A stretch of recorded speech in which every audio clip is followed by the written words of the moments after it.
Hello everyone, welcome back to my channel Wangshan lovers. तो कैसे हो आप सब? मैं उम्मीद करती हूँ कि आप सब बहुत अच्छे होंगे।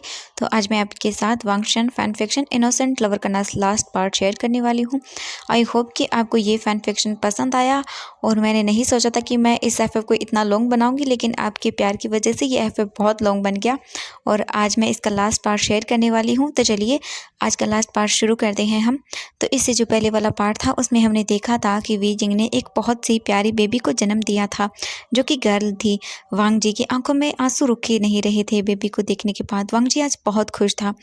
वहीं दूसरी तरफ जियांग फैमिली को भी पता चल गया था, जो कि अब वापस धीरे धीरे अपने घर चले गए थे क्योंकि ज़्यादा लोग हॉस्पिटल में नहीं रुक सकते थे। रात का टाइम था और वो सभी लोग आराम से सोए हुए थे। वांग जी तो बस वी यिंग के पास बैठा हुआ था और उसकी टेक केयर ही कर रहा था। वी यिंग ने वांग जी से कहा कि वो चला जाए घर पर, कुछ देर आराम कर ले, लेकिन वांग जी ने साफ मना कर दिया। उसके बाद ऐसे ही रात बीत जाती है, सुबह होती है और वी जिंग को चेक किया जाता है। वो सभी लोग अच्छे से वी जिंग को चेक करवा कर वापस डिस्चार्ज कराकर घर ले आते हैं।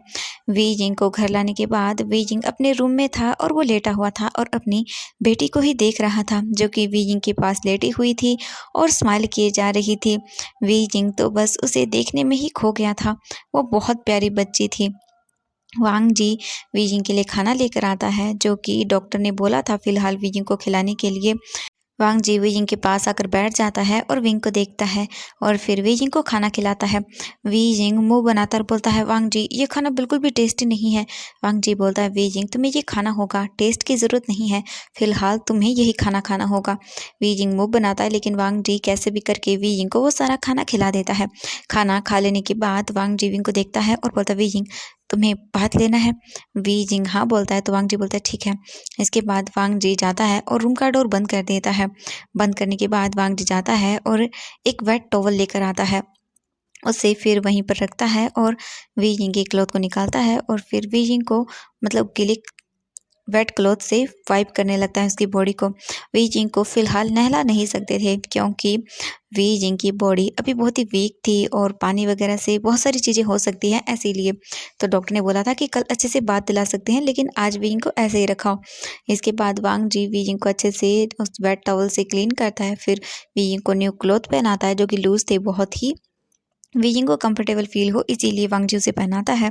उसे क्लॉथ पहनाने के बाद फिर वांग जी बोलता है, अब तुम आराम करो, ठीक है? वी जिंग स्माइल करता है और बोलता है हाँ। इसके बाद वी जिंग लेट जाता है और वो अपनी आइज़ को बंद कर लेता है।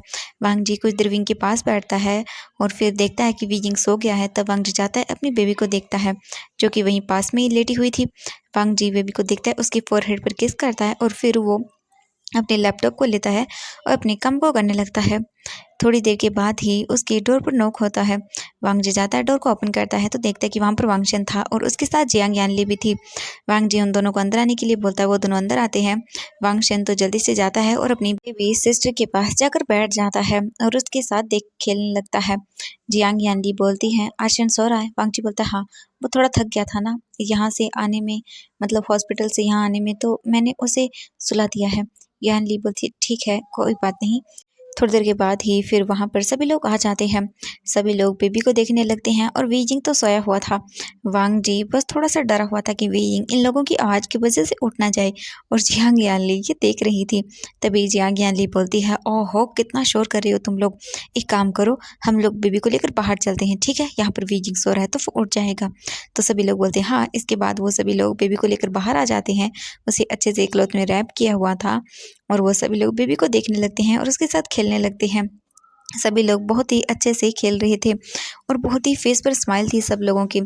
धीरे धीरे करके 2 दिन बीत जाते हैं। अब वी जिंग बेटर था और वी जिंग बहुत ही हैप्पी था। वी जिंग का काम बहुत ही बढ़ गया था क्योंकि अब उसे अपने दो दो बच्चों को संभालना पड़ रहा था। जियांग यानली अभी भी यहीं पर थी क्योंकि मतलब कुछ भी चीज़ की ज़रूरत पड़ सकती है बेबी को, तो उन्हें ज़्यादा बेबी को संभालना नहीं आता था। हाँ, वांग जी सीख रहा था, लेकिन मतलब एक लेडी तो लेडी ही होती हैं तो उसे सब पता होता है। जियांग यानली वांग जी को सब समझा रही थी कि उसे कैसे करना है सब चीज़ें, बेबी को कैसे बात दिलाना है, बेबी को कैसे रखना है, तो सभी चीज़ें वो सिखा रही थी और वांग जी सभी चीज़ें कॉन्सेंट्रेट के साथ पूरी तरह से सुन भी रहा था। ऐसे ही करके धीरे धीरे टाइम बीतने लगता है और अब 6 महीने गुजर गए थे। पता भी नहीं चला कि ये 6 महीने कैसे गुजर गए। वांग जी ने सभी चीज़ें अच्छे से सीख ली थी। वांग जी बहुत ही रिस्पॉन्सिबल फादर बन चुका था। वो हर चीज़ अच्छे से कर रहा था। वांग जी और वी जिंग ने दोनों ने ही अपने फादर की रिस्पॉन्सिबिलिटी को बहुत ही अच्छे से संभाल कर रखा था। वो अपने दोनों बच्चों को बहुत ही अच्छे से बड़ा कर रहे थे, लेकिन इस बीच वो दोनों एक दूसरे को टाइम देना भूल चुके थे। वो दोनों ही अपनी लाइफ के अंदर बहुत ही ज़्यादा बिजी हो चुके थे। जैन, इवो दोनों ही ऑफिस से वापस घर आते हैं। उनका बेबी छोटा वाला वांग जी की गोद में था और वांग शेन अभी घर पर ही था क्योंकि वो अब स्कूल जाता है इसीलिए। ईबो और जैन दोनों अपने रूम में आते हैं। जैन अपनी बेटी यिंग जिंग को वहीं बेड पर बिठाते हैं और बोलते हैं बेबी तुम यहीं रुको, और वो उसे अच्छे से सुला देते हैं। ईबो जैन को देखता है और बोलता है जैन एक काम करो, तुम जाकर नहा लो, ठीक है, मैं तब तक बेबी के पास रुकता हूँ। जैन बोलता है कि हाँ। तभी ईबो जैन को देखता है और बोलता है वैसे तभी वहाँ पर डोर पर नॉक होता है। वांग जी जाता है और डोर को ओपन करता है। तब तक वी यिंग वॉशरूम में जा चुका था शावर लेने के लिए। वांग जी आता है और डोर को ओपन करता है तो देखता है कि वहाँ पर जेंग चेंग आया हुआ था। वांग जी जेंग चेंग को देखता है और बोलता है कि चेंग। जेंग चेंग बोलता है ओह लन वांग जी, हाँ वो मैं बेबी से मिलने के लिए आया था। वांग जी बोलता है ओह अच्छा। जेंग चेंग बोलता है वो मैं बच्चों को बाहर लेकर जा रहा हूँ थोड़ी देर के लिए, क्या ले जाऊँ? वांग जी जब ये सुनता है तो बोलता है हाँ क्यों नहीं। इसके बाद जेंग चेंग वहीं पर रुकता है। वांग जी जाता है और अपनी बेटी यिंग को लेकर आता है और उसे जेंग चेंग को दे देता है। जेंग चेंग बेबी को गोद में लेता है और बोलता है तुम बहुत प्रिटी हो, चलो आज अपने अंकल के साथ घूम कर आते हैं बाहर, और वो उसे वहाँ से ले जाता है। वांग जी जाते वक्त जेंग चेंग से बोलता है इसका अच्छे से ख्याल रखना। जेंग चेंग बोलता है हाँ मुझे याद है, मैं उसका अंकल हूँ, ठीक है। वांग जी बोलता है हाँ हाँ समझ गया मैं।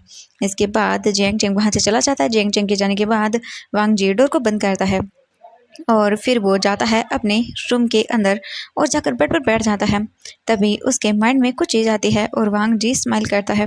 वांग जी जाता है और डोर को चेक करता है तो डोर अंदर से लॉक नहीं था, वॉशरूम का वो ऐसे ही ओपन था। वांग जी फिर अंदर जाता है, धीरे से डोर को ओपन करता है और देखता है तो वी यिंग जो था वो बाथटब में बैठा हुआ था। वांग जी देखता है विंग को और वो एक स्माइल करता है। वी यिंग जो बाद में बैठा हुआ था वो बाथटब से बाहर निकलता है। वी जिंग पूरा नेकेड था। वी जिंग आता है और वो शावर के नीचे खड़ा हो जाता है। वी जिंग रिलैक्स कर रहा था अपनी बॉडी को क्योंकि वो पूरे दिन थक चुका था। ये नहीं है कि वांग जी ने बेबी को नहीं लिया था, मतलब दोनों ने ही संभाला था अच्छे से। बीच बीच में जो लैन सिचन थे वो भी बेबी को लेकर जा रहे थे क्योंकि अब उन दोनों का ऑफिस एक ही था। वी जिंग और जो वांग जी थे उन्होंने अपनी कंपनियों को एक साथ मिक्स कर लिया था, इसीलिए वो दोनों साथ में ही अब रहते थे, एक ही ऑफिस में थे इसीलिए। वी जिंग अपनी आइज़ को बंद किए हुए वहीं पर खड़ा हुआ था और शावर के नीचे था वो।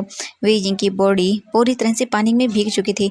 वांग जी जब विंग को ऐसे देखता है तब वो अपने लिप्स को बाइट करता है क्योंकि वो बहुत ही एक्साइटेड हो रहा था जैन को ऐसे देखकर, क्योंकि बहुत ज़्यादा टाइम हो गया था जब वो दोनों एक दूसरे के क्लोज आए थे। ऐसा नहीं है कि वो दोनों पास नहीं आते थे, आई मीन किस वगैरह करते थे, लेकिन कभी इंटीमेट नहीं हुई और ज़्यादा एक दूसरे को टच भी नहीं किया उन दोनों ने।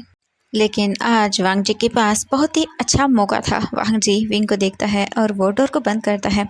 फिर वो वी जिंग के पास आता है। वांग जी भी वी जिंग के पास आकर शावर में खड़ा हो जाता है। वी जिंग को तब थोड़ा सा एहसास होता है कि जैसे कोई उसके नेक पर टच कर रहा है उसे, और उसे अपनी नेक पर हॉट ब्रीथिंग भी फील होती है। वी जिंग जब ये देखता है तो वो जल्दी से पीछे टर्न होता है, लेकिन तभी अचानक से कोई वी जिंग के दोनों हाथों को पकड़ता है और उसे वॉल के ऊपर पिन कर देता है। जैन की बैक ईबो के सामने थी। ईबो जैन के ईयर के पास आता है और बोलता है जैन आई वांट यू। जैसे ही वी जिंग वांग जी की इतनी सडक्टिव और सेक्सी वॉइस को सुनता है तो वो फ्रीज हो जाता है और बोलता है लंजा तुम। वांग जी बोलता है हाँ मैं। ये बोलकर वांग जी वी जिंग के ईयर पर उसे बाइट करता है जिससे वी जिंग पेन की आवाज़ निकालता है। वांग जी अपनी बॉडी को वी जिंग की बॉडी पर प्रेस करता है और उसे और भी ज़्यादा बल पर पिन कर देता है जिससे वी जिंग थोड़ा पेन में चलाता है। वांग जी बोलता है वी जिंग बहुत टाइम हो गया है, हमने एक दूसरे को टाइम नहीं दिया। वी जिंग बोलता है लेकिन लंजा बेबी बाहर है। वांग जी बोलता है वो बाहर नहीं है। वी जिंग ये सुनता है तो बोलता है कि क्या? वांग जी बोलता है हाँ भाई, बेबी को जियांग चेंग अपने साथ लेकर गया है क्योंकि उसने कहा है कि वो आज मेरे बच्चों के साथ टाइम बिताना चाहता है, और फिर मैंने भी मना नहीं किया तो वो आज हम दोनों बिल्कुल अकेले हैं यहाँ पर और कोई हमें डिस्टर्ब करने वाला भी नहीं है। वी ये बोलकर वांग जी वी के ईयर के पास आता है और वो उसके ईयर पर उसे लिक करता है जिससे वी की पूरी बॉडी वाइब्रेट कर जाती है। वांग जी विंग को देखता है और बोलता है वी आई वांट यू, और वो भी बहुत ही बुरी तरह से। वी जिंग की पूरी बॉडी कांप जाती है वांग जी की इतनी डीप और सेक्सी वॉइस को सुनकर। वांग जी कुछ नहीं बोलता, वांग जी सीधा वी जिंग को और भी उस वॉल पर पुश करता है और अपनी बॉडी को उस पर प्रेस करता है। वी जिंग फील कर सकता था कि वांग जी कितना अराज हो चुका है। वांग जी फिर वीजिंग को उसी वॉल पर रखता है और वो धीरे धीरे करके वीजिंग की बैक पर आता है, अपने लिप्स को वीजिंग की बैक पर रखता है और वहाँ पर उसे किस करने लगता है। वीजिंग बस फील करता जा रहा था और वांग जी वीजिंग की बैक पर उसे ब्रूटली किस कर रहा था। वीजिंग की नीज अब पूरी तरह से वीक पड़ चुके थे, वो खड़े रहने में भी प्रॉब्लम हो रही थी उसे। वांग जी समझ सकता था वीजिंग की हालत को, लेकिन आज वो वीजिंग को बहुत ही बुरी तरह से अपना बना लेना चाहता था। ऐसा नहीं है कि उन्होंने पहले नहीं किया, लेकिन बस काफ़ी टाइम से नहीं किया था। वांग जी बहुत बुरी तरह से वीजिंग की बैक पर उसे किस कर रहा था, उसे बाइट कर रहा था और लिक किया जा रहा था, जिससे वीइंग की बॉडी में पूरी तरह से अलग से सेंसेशन दौड़ रही थी। वांग जी उसकी बैक पर उसे अच्छे से किस करने के बाद वीइंग को अपनी ओर करता है और वांग जी वीइंग को देखता है और फिर वीइंग के लिप्स पर आता है और उसके लिप्स पर उसे ब्रूटली किस करने लगता है। वांग जी वीइंग के दोनों लिप्स को अपनी माउथ में लेता है और उन पर पैशनेटली किस करने लगता है। वांग जी फील कर सकता था कि वी जिंग कितना अराउज हो रहा है अब। वी जिंग भी अब वांग जी का साथ देने लगता है और वो भी वांग जी को बहुत ही बुरी तरह से किस करने लगता है। दोनों काफ़ी देर तक किस करते हैं। जब दोनों को ब्रीथिंग में प्रॉब्लम होती है तब दोनों एक दूसरे से दूर होते हैं और दोनों ही गहरी गहरी सांसें ले रहे थे। वांग जी विंग को देखता है और बोलता है वी जिंग सिट डाउन। ये बोलकर वांग जी विंग को देखता है। वांग जी की आंखें पूरी तरह से डार्क हो चुकी थी। वी जिंग अपने घुटनों के बल बैठ जाता है। वांग जी विंग को देखता है और बोलता है वी जिंग मुझे सेटिस्फैक्शन फील करवाओ। जैसे ही वी जिंग ये सुनता है तो वांग जी को देखता है। वांग जी विंग को देखता है। वी जिंग बोलता है ओके। इसके बाद वांग जी अपने माउथ का यूज़ करता है और वो वांग जी को रिलीज़ करवाता है। वांग जी इस पूरे टाइम बहुत ही लाउडली मोइन कर रहा था। कुछ देर के बाद फिर वांग जी विंग को देखता है। वांग जी वी जिंग के पास नीचे बैठ जाता है फ्लोर पर और अभी भी उन दोनों के ऊपर पानी गिर रहा था। वांग जीविंग को देखता है और फिर वो वीजिंग को फ्लोर पर पुश कर देता है। वांग जीविंग के ऊपर आता है और वो वीजिंग के लेग्स को स्प्रेड करता है और वांग जी वीजिंग के अंदर अपने आप को एंटर करवाता है। वीजिंग को थोड़ा सा पेन होता है और उसे बहुत ही अमेजिंग फील होता है। वीजिंग वांग जी को अपने अंदर फील कर सकता था। वांग जी फिर वीजिंग के साथ इंटीमेट होना शुरू हो जाता है और वीजिंग लाउडली माइन कर रहा था। वांग जी बहुत बुरी तरह से वीजिंग के साथ इंटीमेट हो रहा था और वीजिंग भी इस चीज़ को फुल एंजॉय कर रहा था। वो काफ़ी देर तक ऐसे ही वॉशरूम में इंटीमेट होते हैं। फिर उसके बाद वांग जी वीजिंग के अंदर ही अपने आप को रिलीज़ करता है। वो दोनों थके हुए थे और एक दूसरे को ही देख रहे थे। वांग जी को देखकर बोलता वीजिंग ये अमेजिंग था। वीजिंग बोलता हाँ ये बहुत अमेजिंग था, लेकिन लंजा तुमने फिर से क्यों रिलीज़ किया मेरे अंदर, तुम बाहर कर सकते थे। वांग जी बोलता नहीं वी, मुझे तुम्हारे अंदर ही होना है। वीजिंग बोलता हाँ लंजा अभी हमारी बेबी सिर्फ 6 मंथ की है और मैं दोबारा से। वांग जी बोलता है बीजिंग मुझे बहुत सारी बेबी चाहिए और मैं बहुत सारी बेबी चाहता हूँ। ये सुनते ही वी जी की आंखें बड़ी बड़ी हो जाती हैं और वो बोलता है नहीं 2 काफ़ी है। वांग जी बोलता है नहीं वी और भी चाहिए मुझे और मैं तुम्हें दोबारा से प्रेग्नेंट करना चाहता हूँ। ये सुनते ही वी जी वांग जी से दूर होने लगता है और बोलता है नहीं मैं बिल्कुल भी नहीं, ये दोनों ही मुझसे बहुत मुश्किल से संभल रहे हैं और बेबी नहीं। वांग जी बोलता है क्यों। वी जी बोलता है लंजा मैं इतनी सारी बेबी हैंडल नहीं कर पाऊंगा। वांग जी बोलता है लेकिन वी जिंग मुझे तो चाहिए। वी जिंग बोलता है ठीक है ओनली 1 ठीक है।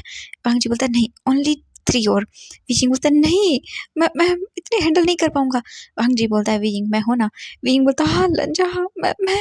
वांग जी वी जिंग का फेस देखता है जो कि कितना रेड हो गया था और मतलब वो बहुत ही परेशान हो रहा था। वांग जी बोलता है ओके वी जिंग मैं मजाक कर रहा था, बस एक और ठीक है। वी जिंग की सुनकर सेटिस्फेक्शन फील करता और बोलता है हाँ हाँ ठीक है। वांग जी बोलता है तो फिर करें। वीइंग बोलता है क्या नहीं लंजा अभी मैं थक गया हूँ। वांग जी बोलता है वीइंग जस्ट अभी 2 राउंड ही हुए हैं ठीक है, अभी तो पूरी नाइट बाकी है। ये बोलकर वांग जी फिर से वीइंग के साथ इंटीमेट होता है। वो दोनों वहीं पर 4 राउंड और कंप्लीट करते हैं। वीइंग पूरा थक गया था और वांग जी ने शावर को बंद कर दिया था। वांग जी विंग को देखता है अपनी ब्लीडिंग आईज से कि बस। वांग जी बोलता वीजिंग अभी तो पूरी नाइट बाकी है, तुम इतने में ही थक गए। वीजिंग बोलता लंजा मैं थक गया हूँ। वांग जी बोलता है ओके। फिर वांग जी शावर को दोबारा से ऑन करता है, वीजिंग को क्लीन करता है और उसे बेड पर लेकर आता है और वहीं पर बिठा देता है और बोलता है तुम यहीं रुको ठीक है, मैं अभी नीचे जाकर चेक करके आता हूँ खाने के लिए। वीजिंग बोलता है ओके। इसके बाद वांग जी जाता है तो देखता है पूरे घर के अंदर अंधेरा था, उसे कोई भी नहीं दिख रहा था। वांग जी टाइम को चेक करता है तो इस वक्त लगभग 8 बज रहे थे। वांग जी बोलता है घर में कोई है क्यों नहीं। वांग जी फिर जाता है किचन में और देखता है ना ही तो कोई सर्वेंट थे और ना ही कोई मेड था। वांग जी को बहुत ही अजीब लगता है तो इसीलिए वांग जी फिर किचन में जाता है और वी जिंग और अपने लिए खुद ही खाना बनाता है। तभी अचानक से वी जिंग आता है पीछे से और वांग जी को हक कर लेता है। वांग जी बोलता है वी तुम यहाँ। वांग जी पीछे टर्न होता है, विंग को देखता है तो वी जिंग वांग जी की एक रेड कलर की शर्ट पहन के नीचे आ गया था। वी जिंग को वांग जी ऐसे देखता है तो बोलता है वी तुम क्या कर रहे हो घर में ऐसे बाहर, कोई भी तुम्हें देख सकता है। वी जिंग बोलता है लंजा कोई नहीं देखेगा। ये बोलकर वांग जी अपने हाथों को वांग जी के दोनों नेक में डाल देता है। वांग जी बोलता है वी क्या कर रहे हो, लेकिन वी जिंग तो वांग जी को किस करने लगता है। वांग जी बोलता है वी जिंग सच में तुम पागल हो रहे हो। वी जिंग बोलता है हाँ क्या करूँ हो ही रहा हूँ। वांग जी विंग को देखता है और बोलता है वी जिंग चलो जल्दी रूम के अंदर, तुम्हें अगर किसी ने ऐसे देख लिया तो। वी जिंग बोलता है कोई नहीं देखेगा क्योंकि हमारी पूरी फैमिली बाहर गई है। वांग जी जब ये सुनता है तो बोलते क्या। वांग जी बोलता है हाँ वो क्या है कि शायद तुमने अपना फोन चेक नहीं किया था, उस पर मैसेज है लहन सीजन गगा का कि वो पूरी फैमिली के साथ बाहर जा रहे हैं। ये सुनते ही वांग जी बोलता है लेकिन हमें क्यों नहीं बताया। वांग जी जब ये बोलता है तो वी जिंग बोलता है उन्होंने नहीं बताया क्योंकि वो चाहते थे कि हम साथ में टाइम को स्पेंड करें इसीलिए। वी जिंग ये बोलने के बाद ब्लश करता है। वांग जी बोलता है ओह तो इसका मतलब है कि वो नहीं आएंगे। वांग जी जब ये बोलता है तो विंग बोलता है हाँ वो मॉर्निंग को आएंगे। ये सुनने के बाद वांग जी स्माइल करता है और बोलता है फिर तो बहुत अच्छी बात है। वांग जी फिर विंग को देखता है और विजिंग वांग जी को देखता है। वांग जी विजिंग को फिर से अपने लैब में कैरी करता है और वो उसी रूम की ओर लेकर जाता है। थोड़ी ही देर के बाद से रूम के अंदर पूरी तरह से मॉर्निंग की वॉइस गूंज रही थी और विजिंग के लाउडली चिल्लाने की भी, क्योंकि वांग जी विजिंग का बहुत ही बुरा हाल कर रहा था। ऐसे ही करके वो दोनों अपनी पूरी नाइट को बहुत ही अच्छे से एंजॉय करते हैं। अब हम मॉर्निंग का सीन देखते हैं, दोनों ही सोए हुए थे तभी उनकी फैमिली भी आ जाती है। अब हम कुछ दिन के बाद का सीन देखते हैं, वांग जी और वी जिंग ऐसे ही दोनों बैठे हुए थे बालकनी में और रात का टाइम था। वांग जी वी जिंग दोनों एक दूसरे को हग किए हुए थे और सोफे पर बैठे हुए थे। दोनों के ऊपर ब्लैंकेट था और दोनों ही एक दूसरे को डीपली किस कर रहे थे। वांग जी वी जिंग पूरी तरह से नेकेड थे। उनके रूम के अंदर उनके दोनों बेबीज आराम से सो रहे थे। वांग जी विंग को देखता है और बोलता है wheezing I love you, thank you so much wheezing मेरी लाइफ में आने के लिए और मुझे माफ़ करने के लिए मेरी इतनी बड़ी गलती के बाद भी। वीजिंग वांग जी को देखता है और बोलता है कोई बात नहीं, मैं जानता हूँ गलतियाँ इंसान से होती हैं और अगर मैं आपको माफ़ नहीं करता तो फिर इतनी सारी खुशियाँ मुझे कभी नहीं मिलती। मैं जानता हूँ कि मुझे आपको माफ़ तो नहीं करना चाहिए, वैसे आपने बहुत गलत किया था। वांग जी बोलता है अच्छा। वीक बोलता है हाँ बहुत गलत किया था, मुझे पता भी नहीं था कि आप क्या कर रही थी उस टाइम। वांग जी बोलता है हाँ लेकिन तुम्हें अच्छा लगा।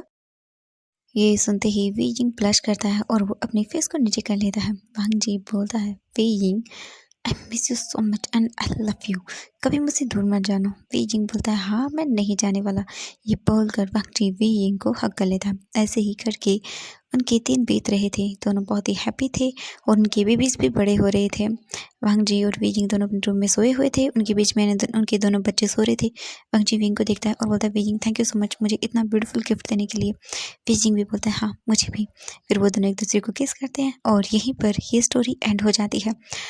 तो हैप्पी एंडिंग इस एफएफ की हो चुकी है एवरीवन। आई नो मैंने हैप्पी एंडिंग बहुत ही सिंपल सी रखी है क्योंकि कुछ कहानियाँ सिंपल ही ठीक लगती हैं। ओके तो यहाँ पर ये एफएफ कंप्लीट हो जाता है। इसके बाद मैं एक न्यू एफएफ शुरू करूँगी। तो आप लोगों के लिए एक क्वेश्चन है। ओके ये फैन फिक्शन का लास्ट पार्ट है, तो आप सब कमेंट करके बताइएगा कि ये पूरा फैन फिक्शन आप लोगों को कैसा पर लगा। ढेर सारे कमेंट करिएगा ओके, ताकि मुझे पता चले कि आपको ये पूरी स्टोरी बहुत पसंद आई। एंड आप लोगों के लिए एक क्वेश्चन और भी है कि आपको क्या लगता है इस स्टोरी के अंदर इनोसेंट कौन था। आप बताइए इनोसेंट लवर कौन था। तो बाय बाय एवरीवन, मिलते हैं एक ऐसी ही और interesting romantic horror, I mean horror तो नहीं, फनी लव स्टोरी के साथ। तो मिलते हैं, बाय बाय।